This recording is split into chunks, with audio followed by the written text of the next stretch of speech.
Alright guys, today we're talking about power of a quotient rule. The quotient rule, meaning we're dividing, so every single one of these is dividing two terms, two expressions.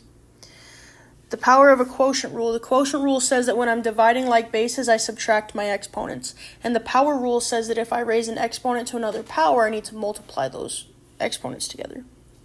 So in example 1, I'm going to show you two ways to do this. First off, I have a quotient inside the parentheses. I have x to the third over x squared. And the quotient rule tells me that when I divide like bases, I need to subtract my exponents.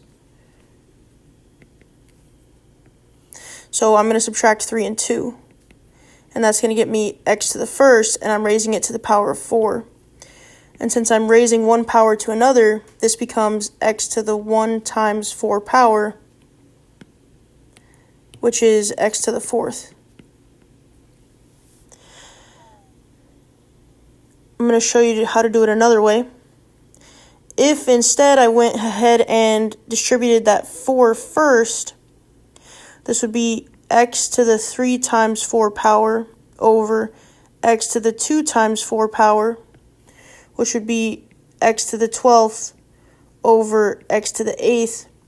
Then I could subtract, and I would have x to the 12 minus 8 power, which again would be x to the 4th. So either way you do this, you're ending up with the same exact answer. Okay, x to the 4th. Me personally, I like to try and simplify what's inside the radicals first if possible. So in the first example, I have 2 squared over 2. I know that the 2 in the denominator has a 1. This means my fraction becomes 2 to the 2 minus 1 power, because I'm subtracting the 2 and the 1, and I still need to raise it to the third. This becomes 2 to the first raised to the power of 3, which is 2 to the 1 times 3, or 2 to the third, which is equal to 8.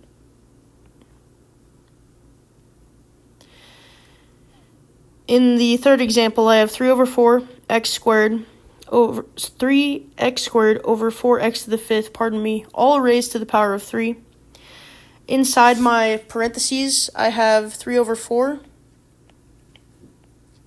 X squared over x to the 5th becomes x to the 2 minus 5 power. I'm raising all of this to the power of 3. This becomes 3x to the negative third over 4 raised to the power of 3. And if we remember what to do with a negative exponent, I know I need to bring it down to the denominator. This becomes 3 over 4x to the third raised to the power of 3.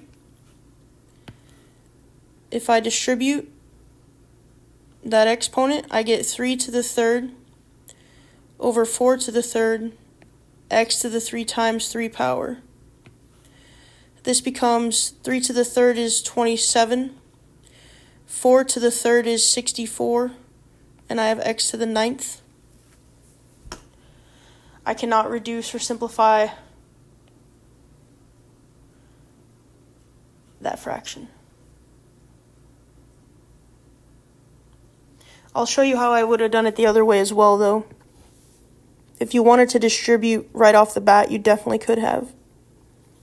This would have been 3 to the third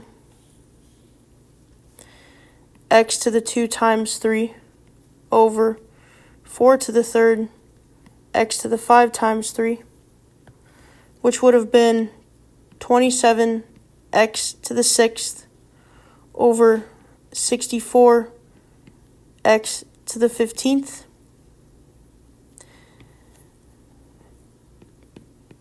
And I would have needed to subtract those exponents, so 6 minus 15 would have been negative 9. Again, I would have had to have taken that negative exponent and brought it down, so it would still get me 27 over 64 x to the 9th. In the fourth example, know that this 5 is not going to be bothered by that exponent. because it's outside of the parentheses. I'm going to go ahead and distribute to all of these pieces.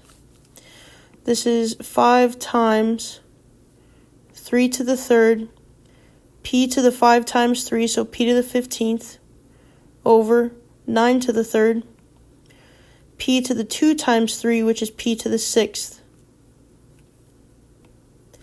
3 to the third is 27, p to the 15th minus 6 power, over 9 to the third, which is 729.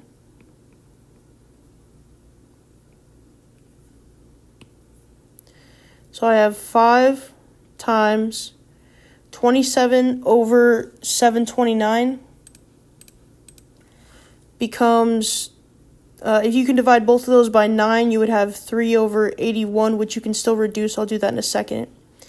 P to the 15 minus 6 power is p to the 9th.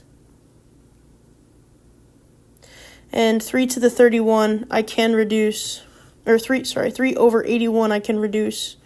This becomes 1 over 27. Since I'm multiplying this by 5, I multiply straight across since it's a fraction. I end up with 5/27 p to the 9th. All right, that was power of a quotient rule, guys. Thank you very much. Have a great day.